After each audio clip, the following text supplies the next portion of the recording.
Baik, Bapak Ibu, topik hari ini sebenarnya adalah request ya dari Bapak Gembala ya. Nah, memang Rena sempat menyampaikan kepada saya, memang Rena ketika meminta saya tidak langsung Bapak Ibu ya, Rena itu selalu menanyakan sisi-sisi waktu saya dulu.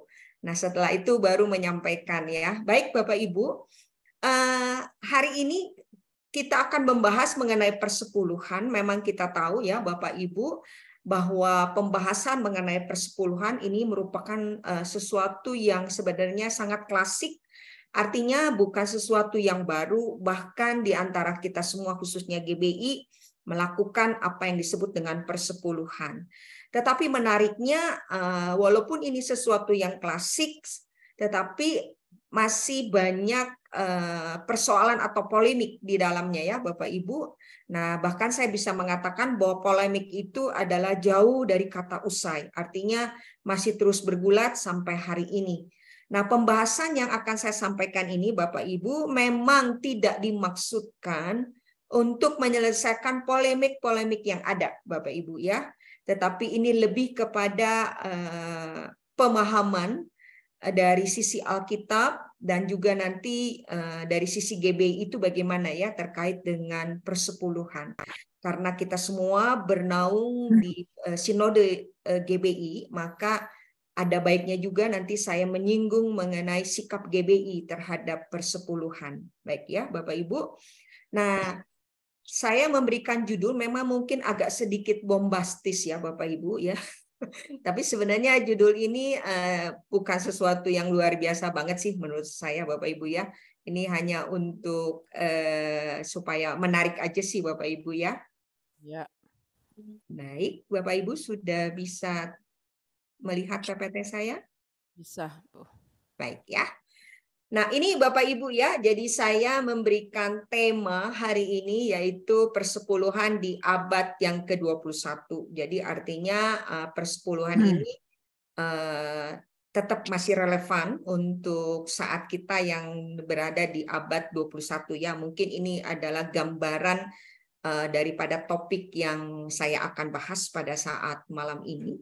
Nah, dari topik ini Bapak Ibu ada beberapa bahasan yang saya akan sampaikan dan saya berharap Bapak Ibu bersabar ya karena ini agak sedikit banyak, tapi saya tidak akan mengambil waktu yang banyak banget gitu ya. Saya akan mencoba menghemat waktu yang ada. Nah, ini Bapak Ibu pokok bahasanya ya. Jadi yang pertama kita tentu harus melihat dari sisi Alkitab itu sendiri. Nah, Alkitab itu sendiri tentunya berangkat dari Perjanjian Lama dan Perjanjian Baru. Artinya kita akan melihat bagaimana penjelasan dari Perjanjian Lama dan Perjanjian Baru terkait tentang persepuluhan. Kemudian nanti kita akan melihat era mula-mula. Jadi era mula-mula ini tentunya terkait dengan peraturan-peraturan yang berkembang dan itu nanti muncul ada penetapan-penetapan atau konsili-konsili, bahkan sampai pada akhirnya nanti kita melihat dampaknya itu persepuluhan terhadap gereja Pentakosta dan karismatik ya. Nah, kemudian ada baiknya juga kita akan melihat bagaimana kalangan dari aliran non Pentakostal berbicara atau menganggap bahwa persepuluhan itu wajib atau enggak begitu ya. Kalau wajib itu bagaimana dan kalau tidak juga bagaimana. Dan tentu ini nanti akan kita kontraskan dengan Pentakostal ya. Tentu di dalamnya ada kita atau ada GBI ya Bapak Ibu. Nah, kemudian yang berikutnya kita juga perlu tahu pandangan GBI. Nah, saya tidak mengupas panjang lebar Bapak Ibu karena ini semua sudah tertuang di dalam satu buku ya yang sudah dirilis oleh Departemen Teologi GBI, jadi dari Sinode GBI, yaitu dirilis pada tahun 2018. Nah, bagian dari persepuluhan itu ada di butir ke-13. Nah, saya hanya mengambil bagian kecil dari yang ada di buku panduan tersebut. Kemudian yang terakhir adalah refleksi. Nah, refleksi ini paling tidak adalah perenungan bagi kita semua setelah kita mempelajari mengenai persepuluhan di abad ke-21 ya, dari beberapa pokok bahasan yang akan saya sampaikan. Nah, yang pertama, Bapak Ibu, tentu saya akan membahas persepuluhan dalam konteks Perjanjian Lama. Nah, saya akan membagi ada di era Bapak leluhur atau di era Abraham, kemudian nanti di era Musa ya, Bapak Ibu. Nah, jadi ini saya akan berangkat dari era Bapak leluhur atau sebelum zaman Musa. Nah, bila bicara tentang era Bapak leluhur Israel, maka kita mau tidak mau akan bertemu dengan Abraham, bahkan juga nanti kita akan bertemu dengan Bapak leluhur yang lainnya, Bapak Ibu ya. Nah, yang pertama berbicara mengenai persepuluhan itu tercatat di dalam Kejadian 14 ayat 17 sampai 24. Nah, di dalam perikop ini sebenarnya diperlihatkan atau menjelaskan tentang pertemuan Abram dengan Melkisedek. Nah, Bapak Ibu, Melkisedek ini adalah seorang imam besar dan dia juga adalah seorang raja yang berasal dari Salem. Salem itu sebenarnya menunjuk kepada Yerusalem. Nah, ada yang menarik di dalam pertemuan Abraham atau Abram dengan Melkisedek. Justru di sini Abram itu mempersembahkan persepuluhan. Nah, persepuluhan ini diambil dari apa? Nah, diambil dari hasil rampasan perang melawan raja-raja di timur kepada Melkisedek. Nah, Bapak Ibu, bila ada waktu nanti melihat ya di ayat-ayat pertama ya. Jadi sebelum bagian perikop ini, di situ dijelaskan bagaimana Abram itu mengalahkan 4 raja dari timur.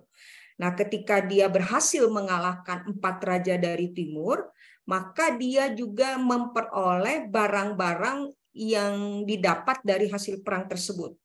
Dan ini kemudian dipersembahkan sebagai persepuluhan kepada Melkisedek.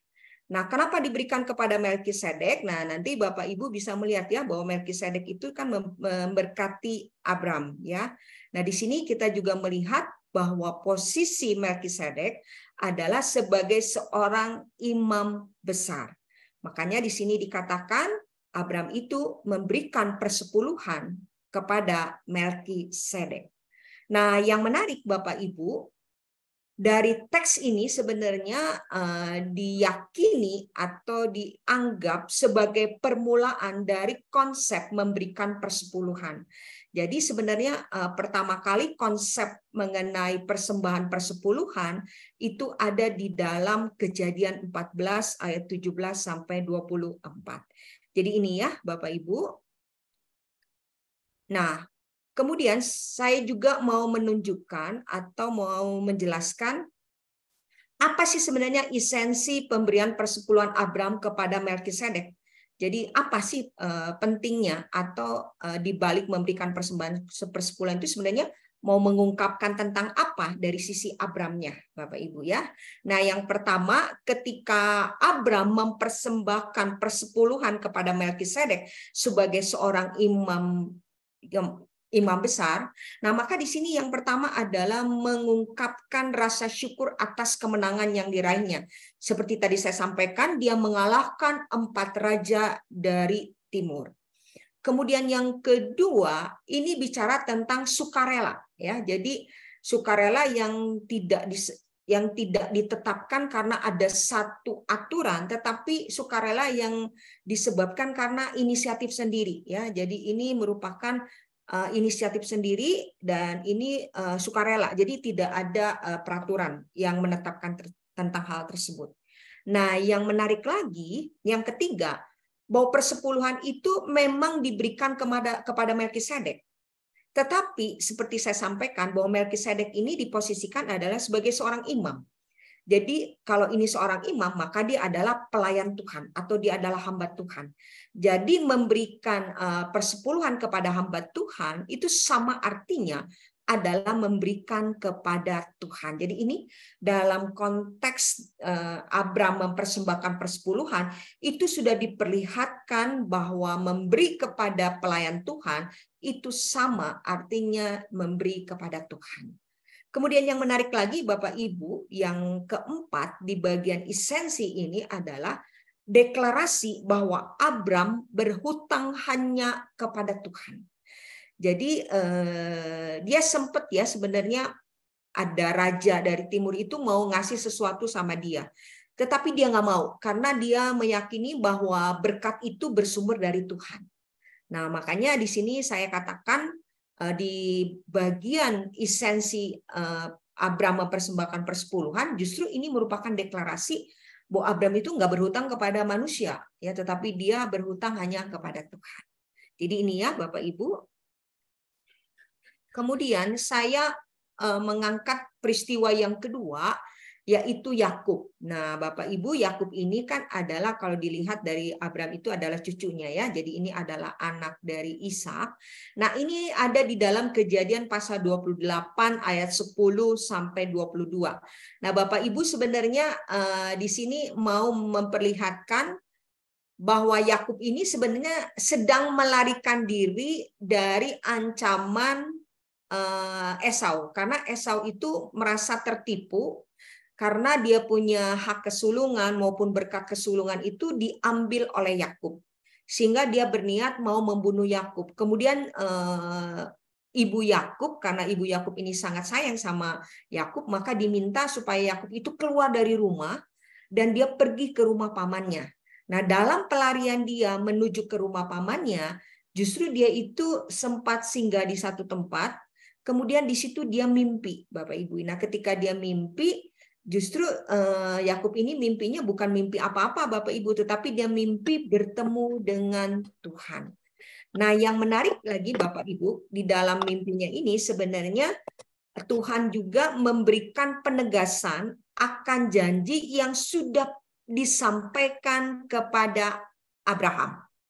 Nah, jadi janji yang pernah disampaikan kepada Abraham diulangi kembali oleh Allah kepada Yakub. Nah, yang menarik lagi Bapak Ibu, sebagai respon atas perjumpaan Yakub dengan Allah, maka Yakub memberikan 1/10 dari segala sesuatu. Nah, ini menarik ya Bapak Ibu, dari segala sesuatu yang Allah berikan kepadanya. Nanti Bapak Ibu bisa nengok di ayat 22. Jadi sekali lagi bahwa persepuluhan ini juga adalah berasal dari pemberian Allah yang diberikan kepada Yakub. Nah, yang menarik lagi Bapak Ibu, dalam peristiwa Yakub memberikan persepuluhan, ini sebenarnya sama ya seperti Abram, Bapak. Jadi ini kakeknya begitu ya. Yakub memberikan persepuluhan atas inisiatif sendiri dengan sukarela. Jadi di sini memang belum ada aturan yang mengatur tentang persepuluhan. Dan itu pun diberikan adalah inisiatif sendiri dan itu betul-betul sukarela ya Bapak Ibu.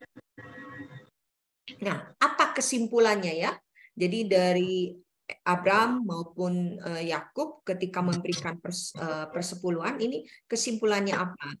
Saya memberikan ada 2 kesimpulan Bapak Ibu. Yang pertama, mempersembahkan persepuluhan bukanlah suatu praktek yang telah terregulasi, artinya belum ada Tauratnya, belum ada peraturannya, tapi lebih merupakan suatu tindakan pengakuan superioritas Allah.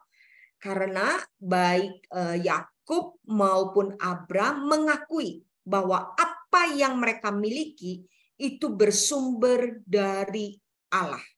Kemudian yang kedua, sebagai tindakan yang dilakukan dengan sukarela atau atas inisiatif sendiri, memberikan apa yang dimiliki kepada Allah. Jadi ini ya Bapak Ibu, berbicara mengenai persepuluhan yang dilakukan oleh Abram dan Yakub, maka di sini kita menemukan ada 2 kesimpulan. Nah, di berikutnya Bapak Ibu saya akan membawa sorry ya. Nah,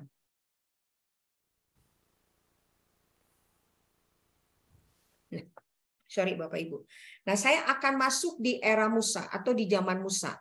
Nah, di zaman Musa tentu ada perbedaan yang cukup signifikan dibandingkan dengan era Bapa leluhur, yaitu di masanya Abraham dan masanya Yakub. Nah, di era Musa justru kita melihat bahwa persepuluhan menjadi sesuatu yang telah terregulasi, artinya sudah diatur atau sudah ada Tauratnya. Tuhan menetapkan persepuluhan menjadi persembahan yang wajib. Nah, bila kata wajib itu memang harus dilakukan. Nah, kita seringkali mendengar ada istilah yang seringkali digaungkan oleh saudara kita yang dari seberang. Oh, yang ini hukumnya wajib, yang ini hukumnya sunnah. Bila wajib memang mau tidak mau harus dilakukan. Sementara yang namanya sunnah boleh dilakukan dan boleh juga tidak. Nah, jadi ini bicara soal wajib berarti sesuatu yang harus dilakukan. Nah, kenapa? Karena mengingat bahwa bangsa Israel ini adalah bangsa pilihan Tuhan. Jadi mereka ini adalah bangsa yang dihususkan oleh Tuhan di antara bangsa-bangsa yang lainnya. Ketika mereka dihususkan sebagai bangsa pilihan Tuhan, maka mereka harus hidup dalam ketetapan Allah atau dalam peraturan-peraturan yang telah diatur atau telah ditetapkan oleh Allah. Nah, salah satunya adalah bicara tentang hukum atau aturan mengenai persepuluhan.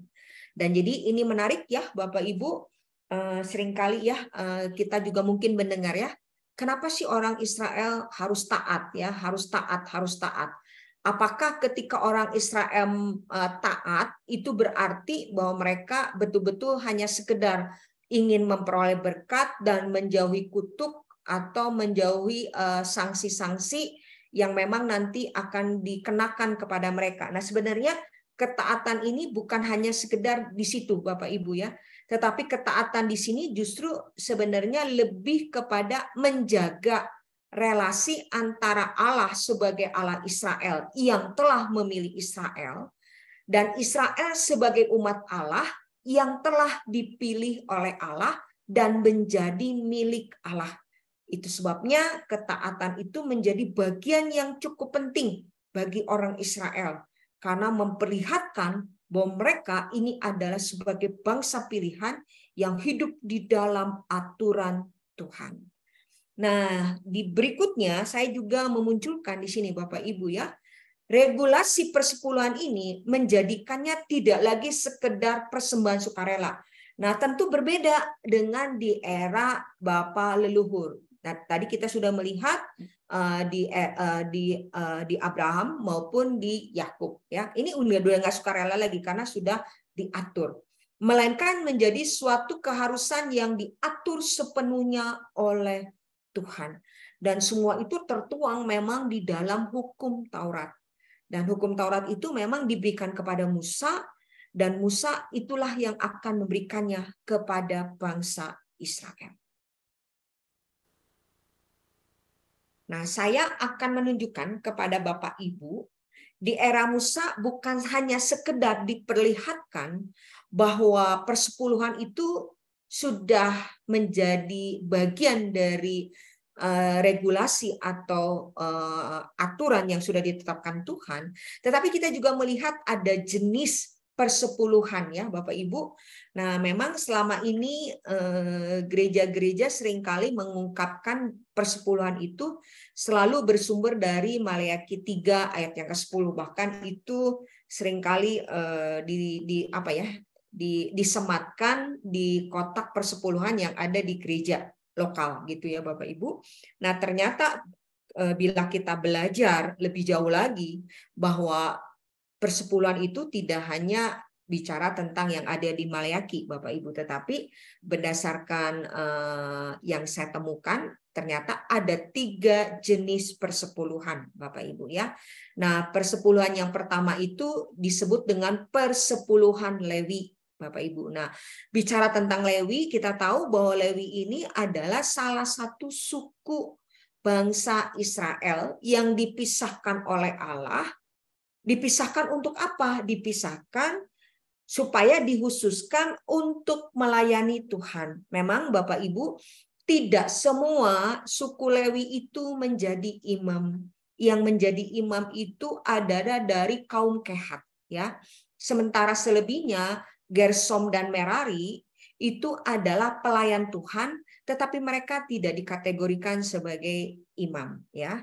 Dan imam dalam konteks di Perjanjian Lama itu mengikuti garisnya Harun, Bapak Ibu, ya. Nah, yang menarik nanti Bapak Ibu bisa membaca, ya. Ini terdapat di dalam Bilangan, ya, pasal 18 ayat 20 sampai 24, kemudian ayat 30 sampai 32. Nah, di sini umat Allah memberikan persepuluhan kepada orang Lewi. Nah, sebagai upah karena mereka tidak mendapatkan warisan tanah. Memang Bapak Ibu mungkin juga sering kali mendengar, ya, bahwa bicara tentang tanah, tentu yang dimaksudkan ini adalah tanah Kanaan, ya. Bapak Ibu nanti bisa menengok sejenak, ya, di dalam Kejadian pasal yang Kejadian pasal yang ke-12 ayat 1 sampai yang ke-5. Nah, di situ diperlihatkan bagaimana ketika Allah memilih Abram, sekaligus Allah juga mengikat perjanjian dengan Abram. Nah, saat Allah mengikat perjanjian dengan Abram, Allah memberikan 3 janji. Janji yang pertama yaitu tanah. Nah, tanah yang dimaksudkan itu adalah tanah Kanaan. Makanya tanah Kanaan seringkali disebut sebagai tanah perjanjian. Kemudian yang kedua adalah keturunan. Yang ketiga adalah menjadi berkat. Nah, ketika bicara soal tanah, Bapak Ibu, nah Lewi ini enggak dapat, ya. Nah, kenapa? Karena di dalam firman Tuhan di dalam Bilangan dikatakan bahwa Lewi itu memang dikhususkan bagi Tuhan. Jadi memang itu miliknya Tuhan. Apakah orang Israel bukan miliknya Tuhan? Iya, tetapi yang khusus menjadi pelayan Tuhan itu adalah orang Lewi. Nah, kemudian siapa yang umat yang dimaksud di sini adalah umat dalam arti, ya, yang 12 suku Israel itu, Bapak Ibu, ya. Nah, Lewi itu dikeluarkan, ya, Bapak Ibu. Jadi kalau kita bicara tentang 12 suku yang ada di kitab Kejadian dengan yang ada di kitab Keluaran dan seterusnya tentu berbeda, Bapak Ibu, ya. Nah, kalau bicara tentang 12 yang ada di kitab Kejadian, Lewi itu masuk. Ya, Yusuf masuk. Tetapi begitu masuk di Keluaran, 12 suku Israel yang Lewi sudah dikeluarkan, kemudian Yusuf kan mati. Nah, ya juga. Nah, ketika mati, kemudian 2 yang kosong ini digantikan oleh siapa? Digantikan oleh anaknya Yusuf, yaitu Efraim sama Manase. Makanya tetap jumlahnya 12, tapi komposisinya sudah beda. Karena Lewi sudah dikeluarkan. Nah, jadi 12 suku yang lain inilah sebenarnya yang harusnya memberikan persepuluhan kepada orang Lewi, Bapak Ibu, ya. Nah, ini nanti Bapak Ibu. Nah, siapa sih yang bertugas di rumah Tuhan? Yang bertugas di rumah Tuhan adalah orang Lewi, Bapak Ibu, ya. Nah, yang menarik lagi Bapak Ibu, orang Lewi ketika mendapat persepuluhan dari suku-suku Israel yang lain, maka orang Lewi juga harus mengambil persepuluhan dari apa yang dia dapatkan supaya itu bisa diberikan kepada imam, begitu, ya. Jadi diberikan kepada imam. Tadi saya sudah sampaikan, ya, bahwa tidak semua suku Lewi itu menjadi imam. Kemudian yang kedua, nah yang menarik memang Bapak Ibu di sini itu memang kita tidak diberi infokan secara teknisnya itu sepersepuluhnya itu bagaimana, ya, itu enggak dikasih tahu. Memang angka 1/10 itu adalah patokan minimal yang ada pada saat itu. Jadi patokannya ya udah 1/10, memang yang berlaku pada saat itu. Seperti ini, ya, Bapak Ibu. Kemudian persepuluhan jenis yang kedua itu disebut dengan persepuluhan hari raya. Nah, ini terdapat di dalam Ulangan pasal 14 ayat 22 sampai 27 dan Ulangan pasal 12 ayat 17 sampai 19. Umat memberikan persepuluh tiap tahun. Nah, ini sudah ada waktunya, Bapak Ibu, ya, tiap tahun. Nah, ini diambil dari mana persepuluhnya itu? Diambil dari hasil benih di ladang berupa gandum, anggur, minyak, anak sulung sapi, kambing domba, dan uang. Ini ya Bapak Ibu, umat membawa persepuluh ke rumah Tuhan. Nah, sekali lagi ya, jadi itu diberikannya ke rumah Tuhan. Persepuluhan kedua ini menjadi hak orang Lewi. Nah, kembali lagi Bapak Ibu, orang Lewi juga tetap mendapat bagian persepuluhan ini, Bapak Ibu. Kenapa? Karena kan ini dibawa ke rumah Tuhan. Nah, yang ada di rumah Tuhan yang menjadi pelayan Tuhan itu adalah orang Lewi. Nah, yang menarik lagi kemudian orang Lewi juga membagikan kepada imam. Jadi persepuluhan yang didapat diambil lagi sepersepuluhnya dan itu diberikan kepada imam. Itu ya Bapak Ibu. Nah, kemudian persepuluhan yang ketiga. Nah, persepuluhan yang ketiga ini disebut dengan persepuluhan belas kasih. Nah, kenapa? Karena ini ditujukan kepada kaum marginal, Bapak Ibu ya. Kaum marginal, jadi bukan hanya orang Lewi, tetapi ditujukan kepada kaum marginal. Nah, jadi umat mempersembahkan persepuluhan setiap 3 tahun sekali. Nah, ini sudah ada waktunya, Bapak Ibu ya. Yang persepuluhan yang kedua itu, yang hari raya adalah 1 tahun sekali ya. Sementara yang ketiga itu adalah 3 tahun sekali. Nah ya, yang diperuntukkan bagi siapa sih ini, persepuluhan ini dikasih untuk siapa sih? Kembali lagi adalah untuk Lewi ya, karena Lewi ini adalah pelayan Tuhan. Kemudian janda, nah janda, anak piatu, orang upahan. Nah jadi ini mereka yang mendapat persepuluhan dari jenis yang ketiga. Nah imam yang mengelola dan mendistribusikannya. Jadi siapa yang nanti ngebagi ke orang-orang yang membutuhkan. Nah ini adalah imam yang melakukan, Bapak Ibu ya. Nah, saya juga mau tunjukkan apa sih esensi mempersembahkan persepuluhan di era Musa. Tadi saya sudah sampaikan di era Bapak leluhur, Bapak Ibu. Nah, di era Musa ini menarik, Bapak Ibu ya. Ini semakin lebih terlihat lagi ya. Artinya ada perkembangan lagi dibandingkan dengan era sebelumnya. Nah, di dalam Ulangan pasal 14 ayat 23, di sini sangat jelas dikatakan umat diajar takut akan Tuhan dan percaya kepadanya. Nah, memang Bapak Ibu untuk mendefinisikan takut akan Tuhan itu sangat banyak. Tetapi esensi daripada takut akan Tuhan itu sendiri sebenarnya ini berbicara mengenai sikap yang bergantung sepenuhnya kepada Tuhan. Ya, ini yang sebenarnya orang Israel itu diajar ke sini Bapak Ibu ya. Kenapa? Meyakinkan mereka bahwa kemakmuran. Nah, kemakmuran kan ini adalah bicara tentang berkat jasmani yang mereka nikmati. Itu bukan semata-mata karena usaha mereka, bukan juga semata-mata karena ada cuaca atau juga karena irigasi atau karena cara mengolah pertanian mereka yang luar biasa.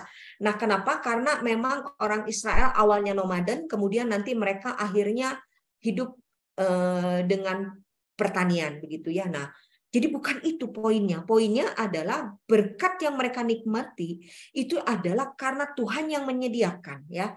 Tuhan yang menyediakan dan itu juga mencerminkan kebaikan Tuhan.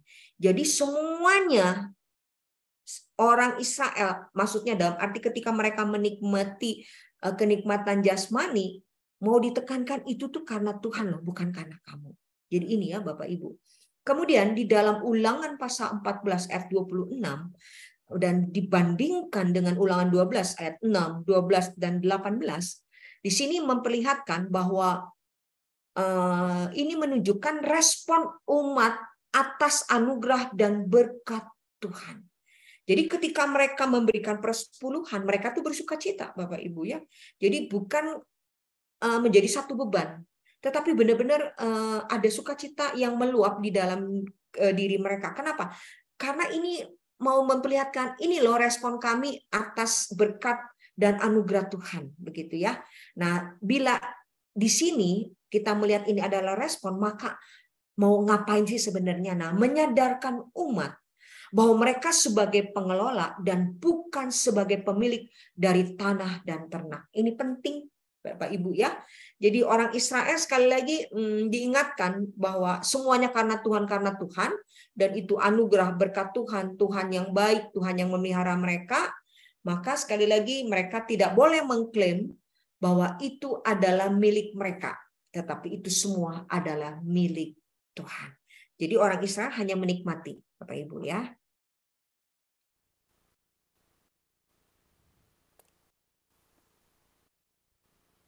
Nah, kemudian esensi yang lainnya saya temukan di dalam Ulangan pasal 14 ayat 29, kemudian di dalam Ulangan 26 ayat yang ke-12. Nah, di sini menekankan belas kasihan dan kemurahan bagi mereka yang tidak berdaya. Ini khususnya di persepuluhan ketiga.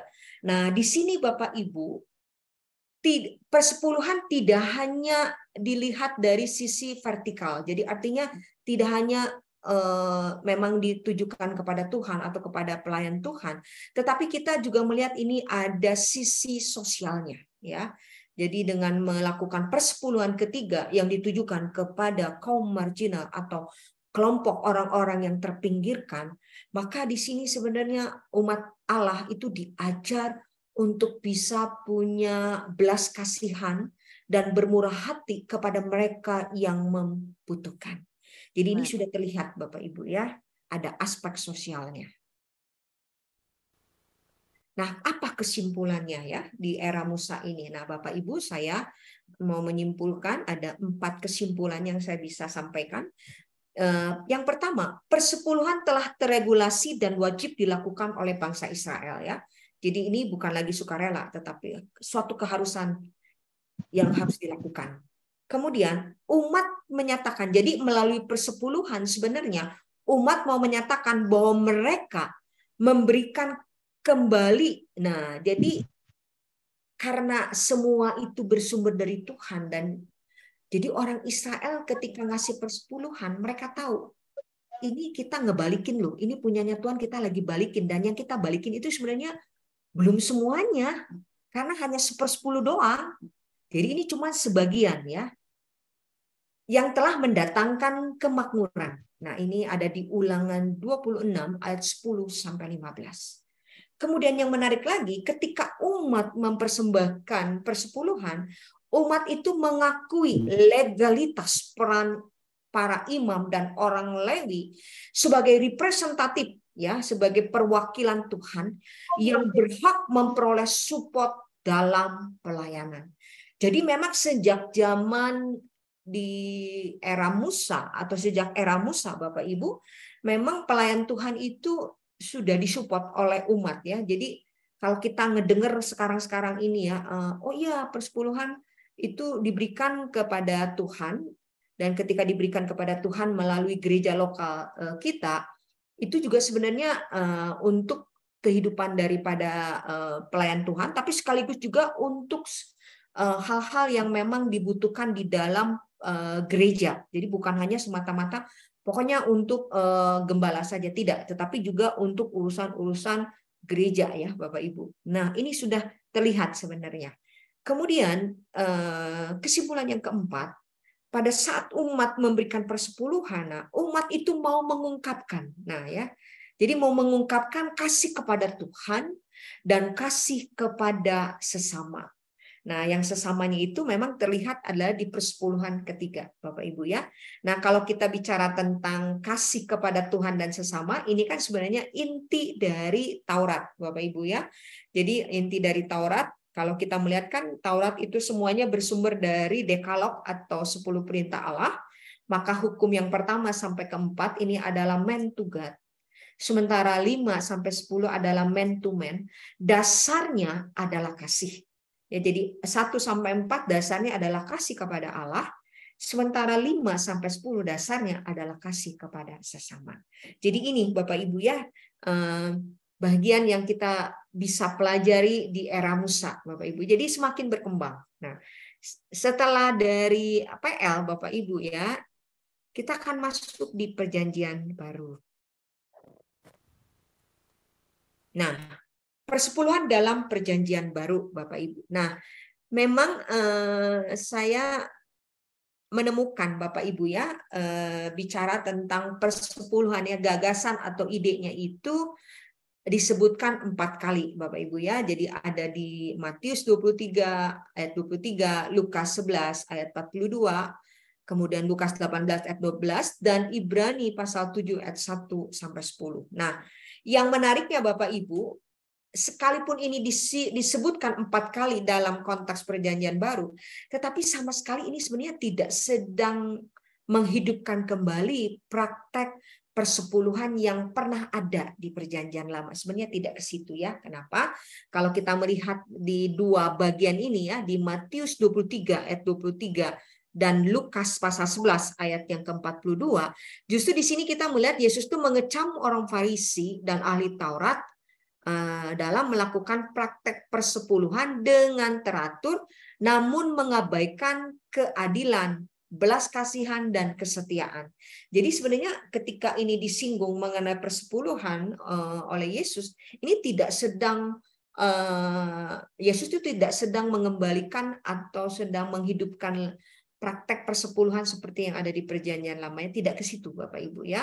Nah, kemudian juga di Lukas 18 ayat 12, nah disebutkan Yesus dalam perumpamaan mengenai 2 orang yang berdoa di Bait Allah. Jadi ada 2 orang yang berdoa di Bait Allah. Nah, di sini ada orang Farisi dan yang satunya itu adalah pemungut cukai. Nah, orang Farisi itu merasa saya ini kayaknya lebih berkenan deh, lebih benar. Kenapa? Karena saya benar-benar melakukan persepuluhan. Sementara yang pemungut cukai itu ketika mau datang ke rumah Tuhan, dia merasa nggak layak karena dia merasa dirinya itu sebagai sampah masyarakat, begitu ya. Nah, ini bagiannya. Sementara di Ibrani disebutkan bahwa Melkisedek menerima persepuluhan dari Abraham. Nah, sebenarnya ini adalah kalau dalam dunia hermeneutik ini yang disebut dengan tipologi. Jadi ini yang ada di Perjanjian Baru ini sebenarnya sudah disinggung di Perjanjian Lama, yaitu di dalam Kejadian pasal 14 tadi Bapak Ibu ya. Jadi ini hanya mau menjelaskan saja. Jadi tidak sedang mengatakan bahwa praktek persepuluhan itu ada di Perjanjian Baru.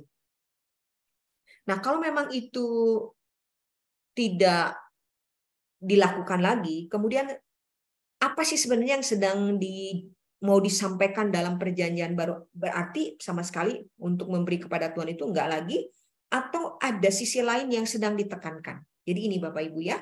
Nah, dalam Perjanjian Lama persepuluhan itu terregulasi dalam Taurat yang harus ditaati. Nah, sementara, ini yang saya perlu highlight Bapak Ibu ya. Sementara di Perjanjian Baru lebih mengembangkan konsep giving.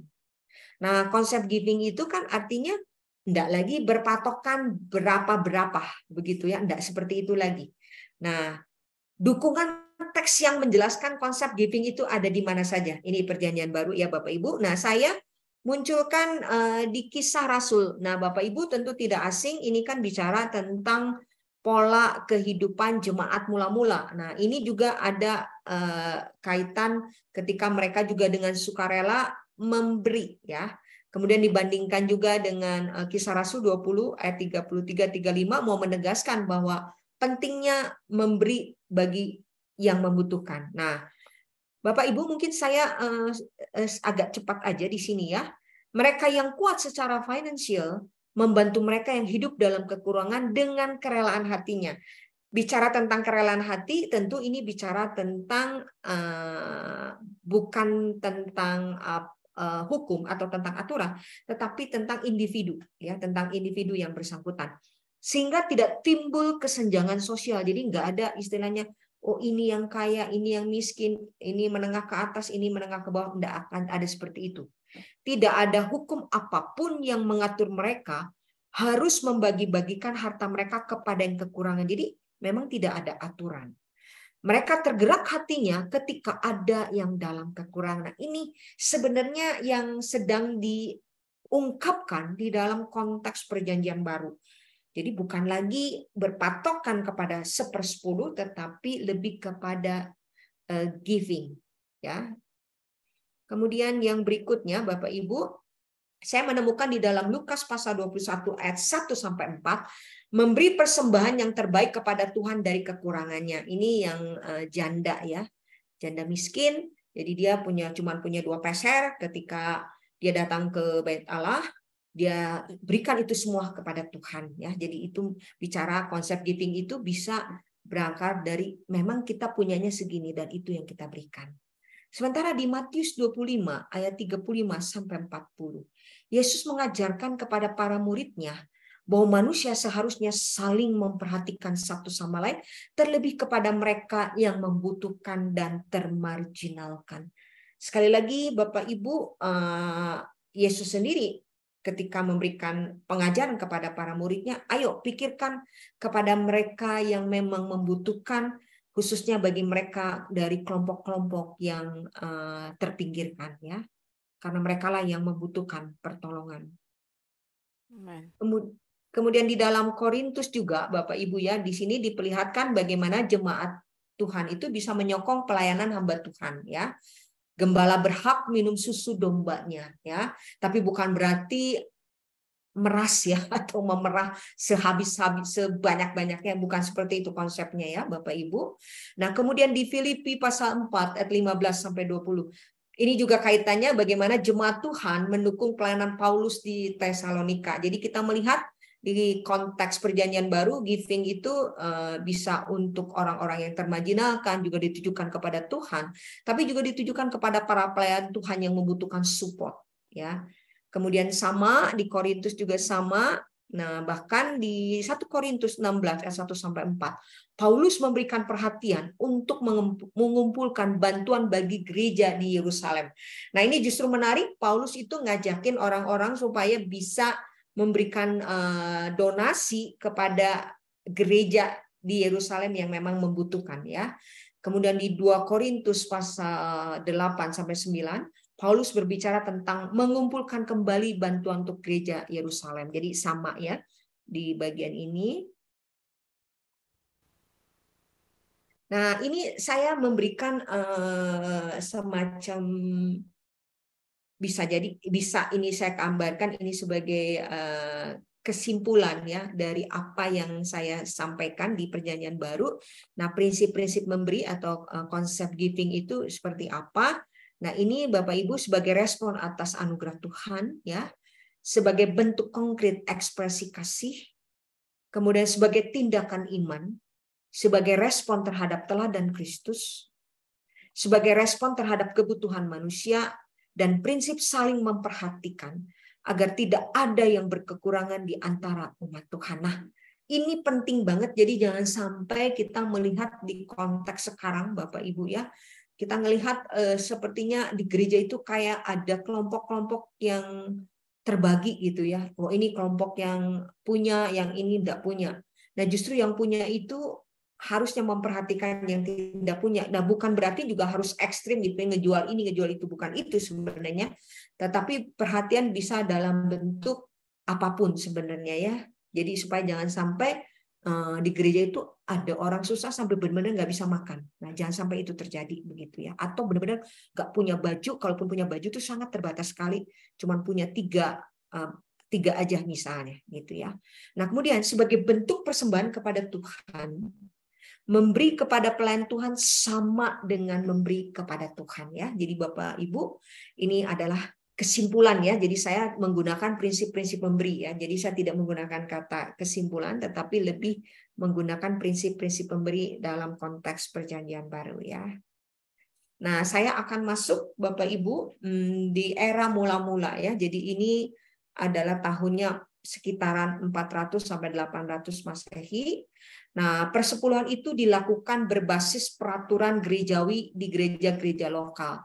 Jadi ini sudah ada aturan dari gereja dan ini diterapkan di gereja lokal masing-masing begitu ya. Nah, ini sebenarnya bermula dari mana? Nah, bermula itu dari penetapan Uskup Kaisarius dari Arles yang menyatakan bahwa memberikan persepuluhan, jadi harus kasih persepuluhan dulu, baru kemudian nanti bisa memberikan persembahan yang lain. Nah, ini tentunya harus dilakukan dengan kasih. Jadi tidak boleh didasari karena ada satu beban, tapi memang dilandasi karena kasih. Jadi yang perlu ditekankan adalah kasih persepuluhan dulu, baru kasih persembahan yang lainnya. Itu sudah muncul. Nah, kemudian gagasan ini, Bapak Ibu, gagasan ini berkembang menjadi peraturan-peraturan yang ditetapkan gereja dalam konsili. Nah, ini ada namanya Konsili Tours itu pada tahun 567 Masehi dan Konsili Makon tahun 585 Masehi. Nah, ini ya Bapak Ibu, jadi kita melihat di PL, PB, kemudian di tahun 400 sampai 800 Masehi itu seperti apa. Oke.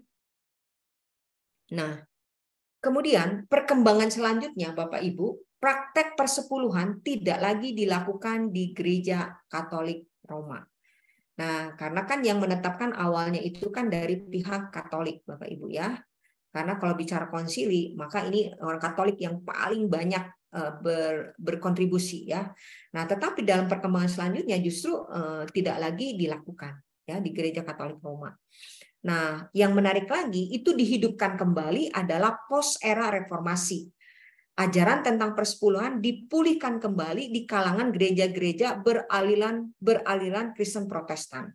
Ya, jadi reformasi itu kan kita tahulah Bapak Ibu ya, ini justru mereformasi ajaran-ajaran daripada gereja Katolik itu sendiri sehingga muncullah gereja yang beraliran Protestan. Hal ini berimplikasi pada gereja-gereja yang beraliran Pentakostal dan karismatik yang menerapkan ajaran persepuluhan dengan berbagai tingkat penekanan. Karena kembali lagi sinode itu memberi pengaruh Bapak Ibu ya, sinode memberi pengaruh sehingga itu nanti terimplikasi di gereja lokal masing-masing. Jadi ini mau nggak mau makanya saya munculkan dengan berbagai tingkat penekanan ya. Nah, di berikutnya Bapak Ibu.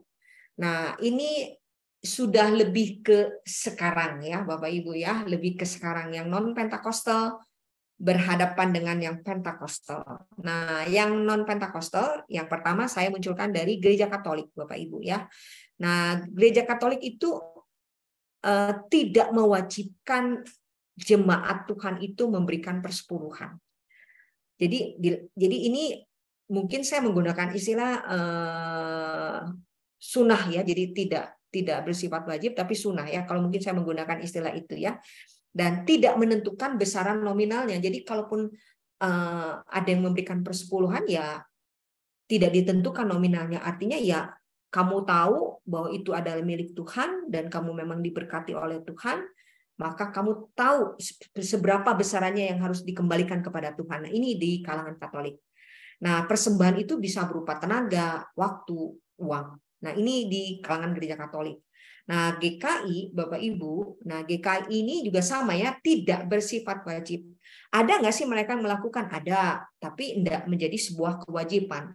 Gitu ya.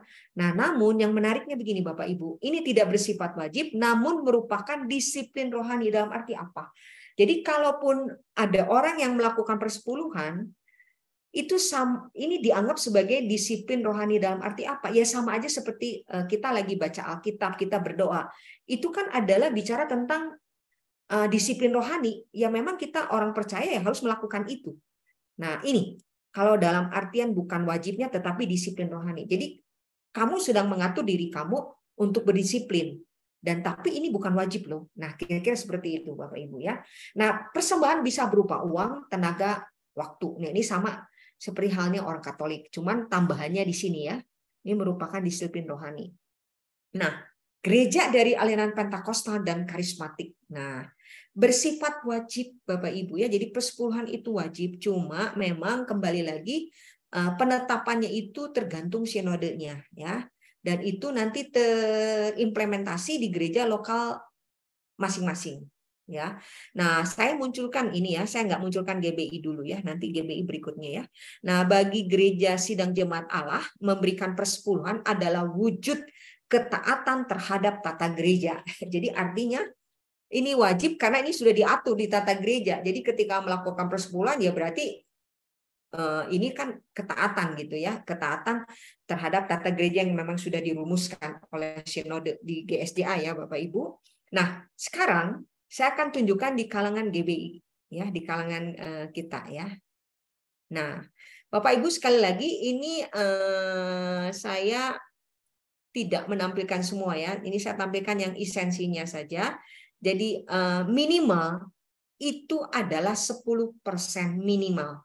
Dengan tidak menekankan besaran nominalnya itu berapa, ya.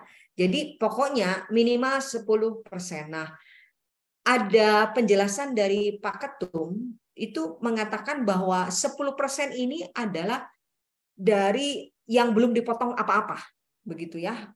Kalau jadi belum dipotong apa-apa. Jadi ini benar-benar adalah dari penghasilan yang belum dibagi-bagi. Jadi ini penghasilan yang benar-benar kita ini punyanya berapa, nah itu dipotong 1/10. Ini minimalnya, Bapak Ibu, ya. Tetapi yang menarik lagi, saya juga membaca di di buku Sikap GBI. Di situ juga sebenarnya yang ditekankan itu adalah hidup kita ini punyanya Tuhan. Berarti sebenarnya yang dibutuhkan itu adalah mempersembahkan hidup kita 100%.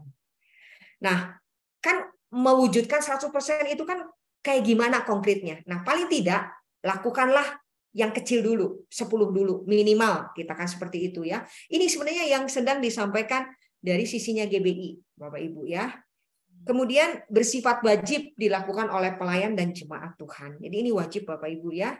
Biasanya kalau di GBI kan setiap bulannya di minggu pertama, ya. Ini wajib gitu, ya. Nah, kemudian yang ketiga, mempercayai dan mempraktekkan persembahan persepuluhan baik dalam konteks gereja lokal maupun dalam konteks sinode GBI. Jadi bahkan yang menarik, Bapak Ibu, waktu BPD kemarin, ya, dilakukan, maka salah satu persyaratan untuk seseorang itu dipilih gitu, ya, baik yang menduduki posisi di BPD ataupun di bagian-bagian lain di dalam organisasi GBI, maka salah satu persyaratannya untuk bisa lolos adalah ketaatan di dalam membayar persepuluhan. Makanya banyak yang nggak lolos. Kenapa? Karena nggak taat. Nggak taatnya kenapa? Karena banyak gembala sidang itu ngasih persepuluhan, ngasih tapi dirapel.